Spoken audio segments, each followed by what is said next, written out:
College को किया जा रहा है, कल गार्डन कॉलेज को किया गया था, कल सोचा जा रहा है कि सियालकोट कॉलेज को कर दिया जाए। तो इसका मतलब ये हुआ कि परसों नहीं तो तरसों सिविल लाइन की बारी भी आ जाएगी।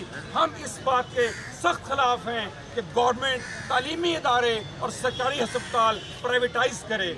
इसलिए हम निकले हैं और आप लोगों से मदद चाहते हैं, मिलकर तलबा, असातिज़ा और जो लोग हमारे वालिदैन जिनको इस बात का इल्म है, पेरेंट्स को भी आगे आना चाहिए और अपनी आवाज़ उठानी चाहिए। अगर हम ये समझते हैं कि हमारी आवाज़ में दम नहीं है तो सोच लीजिए कि चंद लोगों का ये जो जम्मे गफीर बनकर जाएगा जब, और इसकी छोटे छोटे क्लिप जाएंगे तो गवर्नमेंट हिल जाती है। हिलाना है उनको, जगाना है उनको, शऊर देना है उनको, जो IMF के एजेंडे पर, वर्ल्ड बैंक के एजेंडे पर, बाहर की ताकतों के एजेंडे पर हमारे इदारों को प्राइवेटाइज कर रहे हैं। हम असातिज़ा आपके साथ खड़े हैं।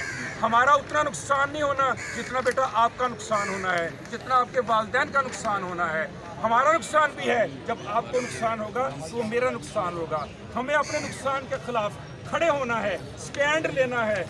टोकन नहीं, मुकम्मल हड़ताल भी करनी पड़ी हम वो भी करेंगे, मार खानी पड़ी वो भी खाएंगे इंशाअल्लाह, वो भी लेंगे। लेकिन निजकारी ना मंजूर, ये हमारे